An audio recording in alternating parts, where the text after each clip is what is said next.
यापूर्वी अनेक पक्षांनी जिल्हा परिषद, नगरपालिका आणि महानगरपालिका निवडणुकीची तयारी सुरू केलेली आहे.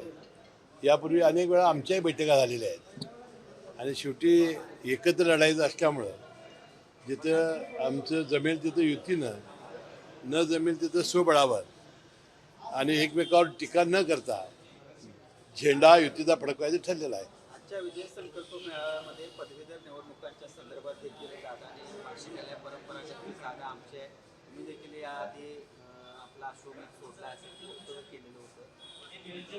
नाही, आता ही जागा गेल्या 4 निवडणुकीमध्ये राष्ट्रवादी काँग्रेस पक्ष वरचढ झालेला आहे. गेल्या वेळा ही जागा राष्ट्रवादी काँग्रेस पक्षाने जिंकलेली होती. आता isakal.com आहे देशातील नंबर 1 ची मराठी न्यूज वेबसाईट. प्रत्येक अपडेटसाठी isakal.com ला नक्की भेट द्या. अरुणांना लाड, त्याच्यानंतर अरुणांना लाड आणि सारंग पाटील यांच्या बंडखोरीमुळं ही जागा गेलेली होती आमच्याच पक्षातल्या.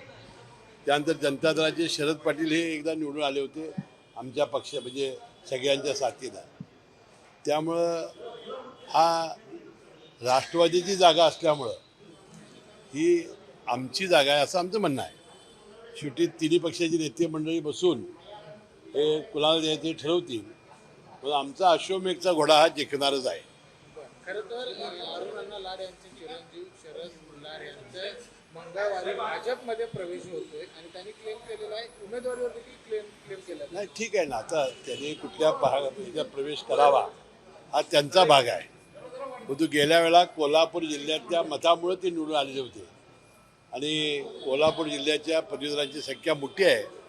वाटते आम्ही तिन्ही युतीच्या नेते मंडळींना पटवून देण्यामध्ये यशस्वी होणारच आणि भया माने हे आमचे उमेदवार ठरणारच असा आज आमचा संकल्प आहे. पण 1 वर्ष आधीच कुठेतरी महायुतीमध्ये या उमेदवारीवर त्रांगडे नाही, निर्माण ठीक झाले आहे. म्हणायचं. चांगलं हे बघा, चांगलं असं म्हणता येत नाही.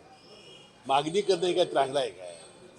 मागणी करणं, योग्य क्लेम करणं, आपली बाजू मिरिटनं समजावून सांगणं, याला चांगलं कसं म्हणता येईल? विजय अश्वमेध विजय होणार म्हणतात. अश्वमेघ म्हणजे अश्वमेघ, त्याला काय? काल पालकमंत्र्यांनी आणि शहराच्या आमदारांनी महानगरपालिकेतल्या अधिकाऱ्यांची 3 तास जवळपास बैठक घेतली आणि अक्षरशः झापला आणि त्यांनी अक्षरशः देखील व्यक्त केली आणि अधिकारी ऐकत नाहीत अशा पद्धतीचं एक संदेश गेलाय सगळ्या गेलेला आहे.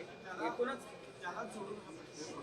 नाही, मी काय त्या काल बैठकीला नव्हतो, मी काय त्याची माहिती घेतलेली नाही. म्हणजे आपण शासनात आहोत, जर अधिकारी चांगलं वागत नाही त्याची बदली केली पाहिजे आपल्याला.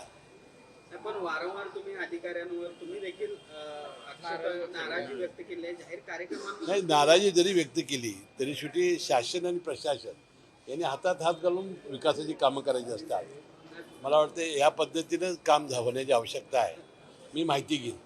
प्रशासक राज आहे महापालिकेवर आणि ज्या पद्धतीनं रस्त्याचा असेल, पाण्याचा प्रश्न आहे, अधिकारी काम करतायत असं चित्र दिसतंय का तुम्हाला? नाही, त्यामध्ये तथ्यांश आहेच, त्याशिवाय आमचे युतीची लोक बोलणार नाही. म्हणून ते दुरुस्त करण्याची आवश्यकता आहे.